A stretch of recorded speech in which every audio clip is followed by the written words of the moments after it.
Hello there, welcome to today's episode. Our topic today is business case for disability inclusion in the workplace.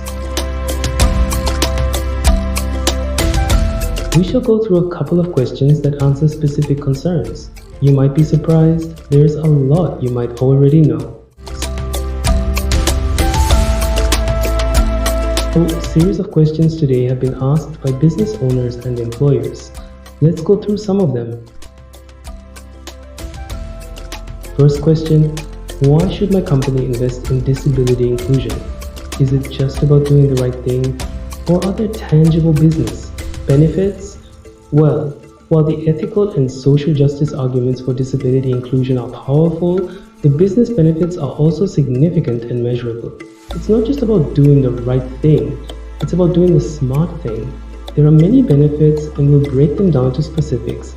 How can disability inclusion actually improve my company's bottom line? There are several ways. First, increase talent pool. By actively recruiting and accommodating individuals with disabilities, we tap into a vast, often overlooked talent pool. This reduces recruitment costs and widens your access to diverse skills, experiences, and perspectives. Secondly, higher employee retention. Inclusive workplaces tend to have higher employee morale and engagement, which leads to lower turnover rates. Replacing employees is expensive, so retaining talent is a crucial cost-saving measure.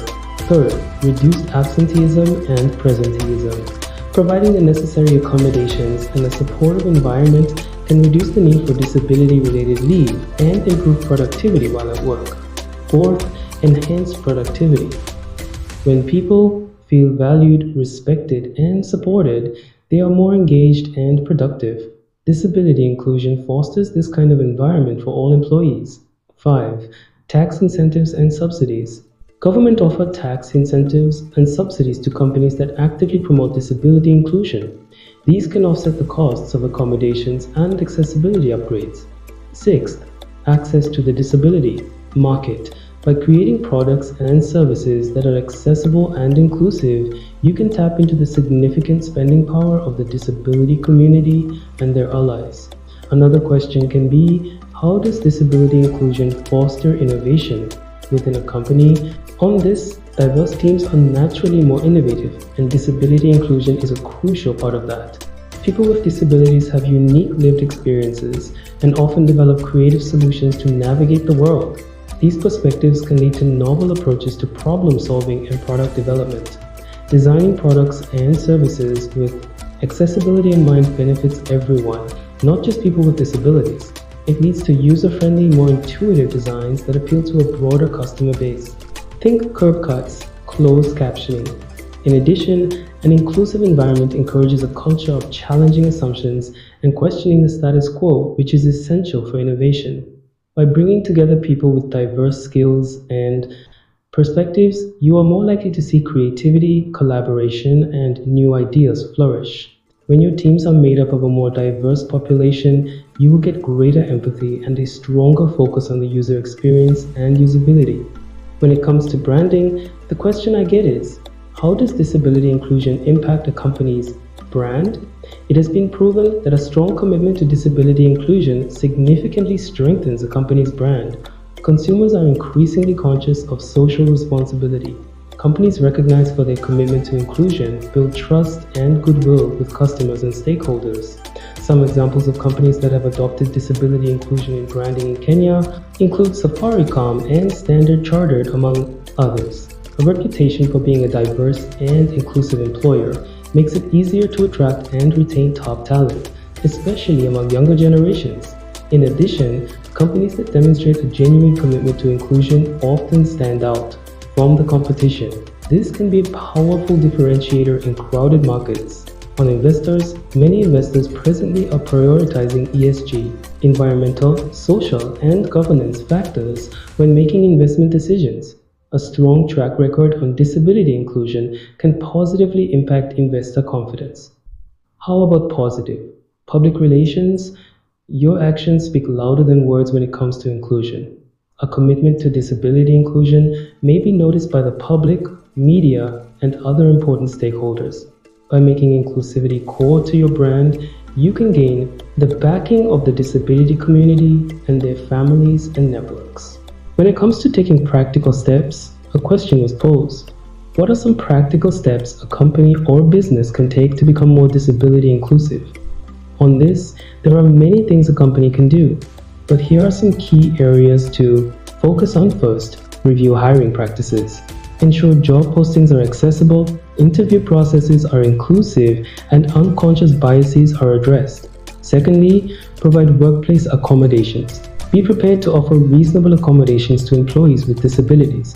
For example, assistive technology, flexible schedules, accessible workspaces, and the like.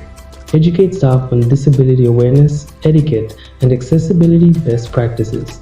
Foster a workplace where people with disabilities feel valued, respected, and empowered to contribute their best. Conduct regular accessibility checks across your communications. For example, emails, websites, video, and physical environments to ensure that they are accessible for everyone. Review policies and procedures. Make sure your policies and procedures are inclusive of people with disabilities. Listen and engage. Actively seek feedback from employees with disabilities and involve them in the development of inclusion initiatives. The next question was interesting. It reads, are there any common misconceptions or roadblocks companies face when trying to implement disability inclusion? Answer here is yes. A few common ones in fact. First, it's the fear of the unknown. Some companies worry about the cost or complexity of providing accommodations, but the costs are often lower than perceived, and the benefits outweigh the investment. Another common barrier is lack of awareness. A lack of knowledge about disability and accessibility can be a barrier. Education and training are key to overcoming this. It is coupled by the fear of offending. Some are afraid of saying the wrong thing or using inappropriate language. It's okay to ask questions and be willing to learn. Focus on compliance, not culture. Some companies focus on compliance with accessibility laws without creating a genuine culture of inclusion. Both are important. We urge to go for the culture add and not the culture fit. Another key concern or misconception is on budgets. Sometimes companies lack specific budget lines for disability inclusion. It's important to recognize that this is an investment that will pay off in the long term. In most instances, the budgets are bearable. After going through this, we can conclude with, what would be the key takeaway for any business considering disability inclusion? Well, disability inclusion is not just a social responsibility, it's a strategic imperative. It is about leveraging the diverse talents of all members of the workforce and creating opportunities for everyone to thrive. It's a journey that benefits everyone, the business, its employees, its customers, and the wider community. By taking a proactive and inclusive approach, companies can unlock significant benefits related to return on investment, innovation, and brand reputation, and ultimately build a better, more successful future for all. Thank you for tuning in. Place your comments or questions on this topic and let us continue to engage.